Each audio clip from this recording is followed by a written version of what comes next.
16 साल की लड़की मीरा भयंकर बारिश में रेलवे स्टेशन पर भुट्टा बेच रही थी। गर्मा गर्म भुट्टे ले लो, गर्मा गर्म भुट्टे। अरे अबे सामने से इतनी बारिश में तुम्हारे भुट्टे कौन खाएगा? गरीबी ये सब नहीं देखती साहब, और वैसे भी गर्मा गर्म भुट्टे तो बारिश में ही अच्छे लगते हैं। एक बार खाकर तो देखिए, मजा न आए तो पैसे मत देना। बहुत ज्यादा ओवर कॉन्फिडेंस है तुम्हारे अंदर। चलो एक भुट्टा खिलाओ इसी बात पर। मीरा खुश हो गई। उसके पास एक छोटी सी अंगीठी थी जिस पर उसने तुरंत भुट्टा गर्म किया और उस लड़के को दे दिया। इसका भुट्टा तो मजेदार है, पर जैसा इसने कहा था, अगर मजा नहीं आएगा तो पैसे मत देना। तो मैं पैसे नहीं दूंगा, मेरे पैसे भी बच जाएंगे और पूरा भुट्टा भी खा लूंगा। जब उस लड़के ने पूरा भुट्टा खाकर खत्म कर दिया, उसके बाद मुझे भुट्टा खाकर बिल्कुल मजा नहीं आया। तुमने कहा था कि मजा ना आए तो पैसे मत देना, तो मैं पैसे नहीं दूंगा। मीरा बेचारी परेशान हो गई। आजकल के लोग बड़े चालाक हो गए। मुझे मेरी माँ का इलाज कराने और ये लोग एक तो समझते ही नहीं। फिर शाम को वो अपने गांव में चौराहे पर खड़ी होकर भुट्टा बेचने लगी। बारिश अभी भी बहुत भयंकर हो रही थी। भुट्टा ले लो, गर्मा गर्म भुट्टा ले लो। गाँव के कुछ आदमी उसके पास आ गए। अरे मीरा बिटिया, इतनी बारिश में क्यों यहाँ भुट्टा बेच रही हो? आप लोगों को तो पता ही है कि मुझे मेरी माँ का इलाज कराना है। ठीक है बेटिया, तुम इतनी मेहनत कर रही हो तो एक भुट्टा ले लेते हैं हम लोग। मीरा खुश हो गई। उसने किसी तरह भुट्टा गर्म करके उन लोगों को दिया और उन्होंने ईमानदारी से पैसे भी दिए। खैर भुट्टा लेकर वो सब वहाँ से चले गए। तो इस तरह कुछ लोग उससे गर्मा गर्म भुट्टे खरीद लेते थे और कुछ लोग उसे परेशान किया करते थे। खैर मीरा सारा सामान लेकर घर पहुँच गई। वो पूरी तरह से भीगी हुई थी। आंधी तूफान पे चल रहा था। तभी अचानक उसकी माँ खून की उल्टियाँ करने लगी। माँ क्या हो गया आपको? चलो जल्दी चलो, मैं आपको डॉक्टर के पास लेकर चलती हूँ। नहीं बेटी, अब मुझे लगता है मेरा आखिरी वक्त आ गया है। अब बाकी की जिंदगी तुझे अकेले ही बितानी होगी। अपना ख्याल रखना बेटी। ये सुनकर मीरा का दिल दहक उठा, लेकिन फिर भी उसने हिम्मत नहीं हारी और किसी तरह अपनी माँ को बारिश में ही लेकर सरकारी अस्पताल पहुँच गई। डॉक्टर साहब, मेरी माँ को देखो न क्या हुआ है। अरे इनको तो खून की उल्टी हो रही है, तुम जल्दी से काउंटर पर फीस जमा करो, तब तक मैं इनका इलाज करता हूँ। ठीक है डॉक्टर साहब। इधर मीरा काउंटर पर गई और उन्हें सिर्फ 200 रुपए देने लगी। इतने से क्या होगा, कम से कम 2000 जमा करो। तुम्हारी माँ को बहुत सीरियस बीमारी है। लेकिन ये तो सरकारी अस्पताल है ना, यहाँ तो दवाइयाँ फ्री मिलती है। तभी वहाँ पर डॉक्टर साहब आ गए। देखो बेटी, ये सिर्फ नाम के लिए सरकारी अस्पताल है। सरकार तो बिल्कुल ध्यान ही नहीं देती। अस्पताल में जिस भी चीज की जरूरत होती है, हर चीज हम अपने पैसों से लेकर आते हैं, तो पैसे तो हम लोगों से लेंगे ही। खैर हमारे पास अभी सिर्फ 200 हैं, तो कुछ दवाइयाँ लेकर जाओ। जल्द पैसों का इंतजाम करके अपनी माँ को लेकर आ जाना, वरना तुम्हारी माँ बच नहीं पाएगी। तो डॉक्टर साहब ने थोड़ी बहुत दवाइयाँ दे दी। फिर मीरा अपनी माँ को लेकर घर आ गई। उसने अपनी माँ को खाना बनाकर खिलाया, फिर दवाई खिला दी। माँ, तुम्हारी बेटी बहुत हिम्मत वाली है, तुम्हें कुछ नहीं होने देगी। बेटी अभी तुम बहुत छोटी हो, लेकिन तुम तो बड़ों से ज्यादा समझदार हो गई हो। फिर मीरा ने किसी तरह अपनी माँ को सुला दिया और खुद घर के किसी दूसरे कोने में बैठकर रोने लगी।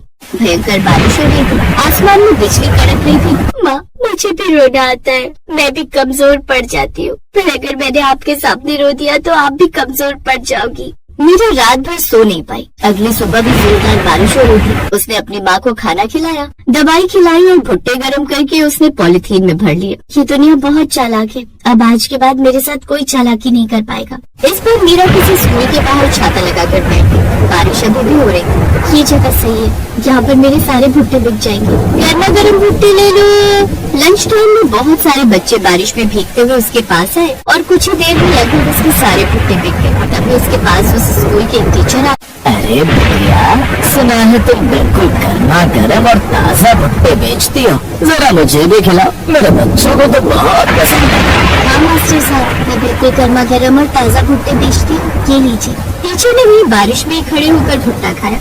बेटी, सच में तुम्हारा भुट्टा बिल्कुल ताज़ा और गर्म है, लेकिन तुम इतनी छोटी सी उम्र में भुट्टे क्यों बेचती हो? अचानक मीरा को रोना आ गया। उसने रोते रोते टीचर को अपनी सारी कहानी बता दी। इसलिए मास्टर साहब, जब तक मेरे पिताजी जिंदा थे तब तक मैं भी पढ़ती थी। उनके जाने के बाद मैं पढ़ नहीं पाई। अगर एक हफ्ते के अंदर मैंने 2000 रुपए इकट्ठा नहीं किए, मेरी माँ भी चली जाएगी मुझे छोड़कर। अब उस टीचर को मीरा पर तरस आ गया, इसलिए उसने कहा, देखो बिटिया, तुम बहुत होशियार और बहुत समझदार। आज के बाद तुम मेरे स्कूल की कैंटीन में गर्मा गर्म भुट्टे बेचोगी और अपनी माँ की फिक्र मत करो, उनका इलाज मैं करवाऊंगा। अरे मास्टर जी, आप मेरे लिए इतना क्यों कर रहे हैं? बेटी, क्योंकि तुम्हारे जैसे बच्चे आजकल सिर्फ गिनती के बचे हैं। तुम पढ़ना चाहती हो, इसीलिए कैंटीन का काम खत्म होने के बाद मैं तुम्हें पढ़ाऊंगा भी। अगले ही दिन भयंकर बारिश में मीरा और टीचर ने मिलकर उसकी माँ को अस्पताल में एडमिट कर दिया। एक हफ्ते में उसकी माँ पूरी तरह स्वस्थ हो गई। अब मीरा खुशी खुशी उस स्कूल की कैंटीन में गर्मा गर्म भुट्टे बेचने लगी। फिर एक रोज, सर अब तो मैं इंटरनेट भी चलाना सीख गई हूँ। मैंने वीडियो में देखा है आजकल लोग छोटे छोटे बिजनेस से शुरुआत करके बहुत बड़ा बिजनेस ग्रो कर लेते हैं। तो क्यों ना मैं भी अपना गर्मा गर्म भुट्टे का कुछ ऐसा ही बिजनेस शुरू करूँ और सोशल मीडिया पर प्रमोट करूँ। अरे हाँ बेटी, इससे अच्छी क्या बात होगी। तुमने कुछ सोचा है इस बारे में? सर मैंने सोचा है कि इन भुट्टो के दानों को निकालकर 5 अलग अलग तरीके के फ्लेवर बनाऊंगी। रेड भुट्टा फ्लेवर, ग्रीन भुट्टा फ्लेवर, येलो भुट्टा फ्लेवर, नमकीन भुट्टा फ्लेवर और मीठा भुट्टा फ्लेवर। जब पब्लिक नई चीज देखती है ना तो सेल तुरंत बढ़ जाती है। क्या बात है बेटी, ये तो बहुत अच्छा आइडिया है। अगले दिन से ही मीरा ने अपने गर्मा गर्म भुट्टो की अलग अलग वैरायटी बेचनी शुरू कर दी। अब दूसरे स्कूल के बच्चे भी उसकी कैंटीन में अलग अलग वैरायटी के भुट्टा खरीदने आने लगे। दीदी, भुट्टे की इतनी वैरायटी भी हो सकती है, ये तो हमें पता ही नहीं था। अभी तक मुझे भुट्टा बिल्कुल पसंद नहीं था, पर जब से आपका ये लाल वाला भुट्टा खाया है मजा ही आ गया। आप हमारे मोहल्ले में भी आया करो ना। हाँ बच्चों, मैं जरूर आऊंगी। वैसे तुम लोगों को मेरे भुट्टो के बारे में कैसे पता चला? दीदी, हमने फेसबुक पर आपका वीडियो देखा था। मेरे जैसे बहुत सारे लोग हैं जो आपके गर्मा गर्म अलग अलग टाइप के भुट्टे खाना चाहते हैं, पर हर कोई स्कूल में तो नहीं आ सकता। ये सुनकर मीरा के दिमाग में एक दूसरा आइडिया आया। उसने सारी बात शाम को टीचर को बताई। बेटी, तुम ऐसा करो, अलग अलग मोहल्लों में रेस्टोरेंट खोल लो, क्योंकि तुम्हारी ऑनलाइन अर्निंग भी होने लगी है। थोड़े बहुत पैसों की जरूरत पड़ेगी तो मैं तुम्हें दे दूंगा। तुम्हारे भुट्टों की डिमांड बहुत बढ़ चुकी है बेटी। तो इस तरह उसने धीरे धीरे गर्मा गर्म रंग बिरंगे भुट्टो की वैरायटी वाले बहुत सारे रेस्टोरेंट अलग अलग मोहल्ले में खोल दिए। कुछ ही दिनों में उसने अपना बहुत अच्छा घर बनवा लिया, जिसमें वो अपनी माँ के साथ खुशी खुशी रहने लगी। लक्ष्मी नाम की बूढ़ी औरत, जिसके चेहरे पर 70 की उम्र में झुर्रियां साफ दिखाई दे रही थी, पर उत्साह ऐसा मानो 20 बरस की कोई युवा महिला। लक्ष्मी को पूरा राजपुर गांव लक्ष्मी बुआ के नाम से जानता था। लक्ष्मी ने अपना पूरा जीवन इसी गांव में बिताया और आज भी इस उम्र में वो मेहनत करके अपने अकेले की शरीर रूपी गाड़ी जीवन की पटरी पर चला रही है। लक्ष्मी के पास एक छोटा सा खेत का टुकड़ा है, जिस पर वो बढ़िया दानेदार भुट्टे उगाती है और फिर उन भुट्टों को भूनकर गांव में बेचती है। लक्ष्मी के भुट्टे पूरे राजपुर गांव में प्रसिद्ध हैं।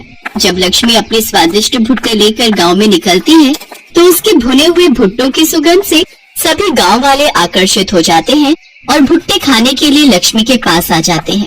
अरे लक्ष्मी बुआ आ गई। मुझे पता था कि तुम आने वाली हो, इसीलिए मैं पहले ही गांव की सड़क पर खड़ा हो गया। तुम्हारे भुट्टों की खुशबू यहाँ तक आ रही थी ताई। जल्दी से गरम गरम भुट्टा सेक दो। हाँ हाँ, अभी देती हूँ। एक साथ 4-5 भून दूंगी और लोगों को भी आने दो। ठंडे भुट्टों में स्वाद नहीं आएगा, गरम गरम खाओगे तो अलग ही आनंद आता है। अरे लगता है मैं नींबू लाना भूल गई। ओहो, अब क्या करूँ? तभी एक छोटा सा बच्चा जिसका नाम राजू था वो दौड़ता हुआ आता है। उसके हाथ में एक थैली थी। लक्ष्मी बुआ, ये लो नींबू। मुझे पता था आप घर पर भूल आए होंगे, मैं ले आया। अरे मेरा बच्चा, ओले मेरा लाल, तू मेरा कितना ख्याल रखता है। ये ले, एक बढ़िया गरम गरम भुट्टा तू भी खा ले। ले खा ले। लक्ष्मी इस दुनिया में बिल्कुल अकेली थी। राजू नाम का वो बच्चा लक्ष्मी के पड़ोस में ही रहता था। वो लक्ष्मी से बिल्कुल दादी की तरह प्यार करता था। लक्ष्मी भी राजू को बहुत प्यार करती थी। एक दिन लक्ष्मी को पता चला कि राजू का परिवार शहर में शिफ्ट हो रहा है, तो उसे राजू के बिछड़ने का बहुत दुख हुआ। लक्ष्मी बुआ, तुम भी मेरे साथ शहर चलो ना। मैं चला गया तो तुम्हें नींबू कौन ला कर देगा? तुम तो रोजाना ही घर पर भूल आती हो। राजू मेरे बच्चे, मैं तुझे बहुत याद करूंगी। मैं तेरे साथ नहीं जा सकती बेटा, पर तू मुझे बहुत याद आएगा। तू मुझे मिलने आना, आएगा ना? हाँ लक्ष्मी बुआ, मैं तुम्हें मिलने जरूर आऊंगा। और फिर राजू अपने परिवार के साथ शहर चला गया। राजू के जाने के बाद लक्ष्मी को उसकी बहुत याद आती थी। जब वो भुट्टे का टोकरा लेकर घर से निकलती तो उसकी नजर नींबू की थैली पर जाती तो उसकी आंखों में आंसू आ जाते।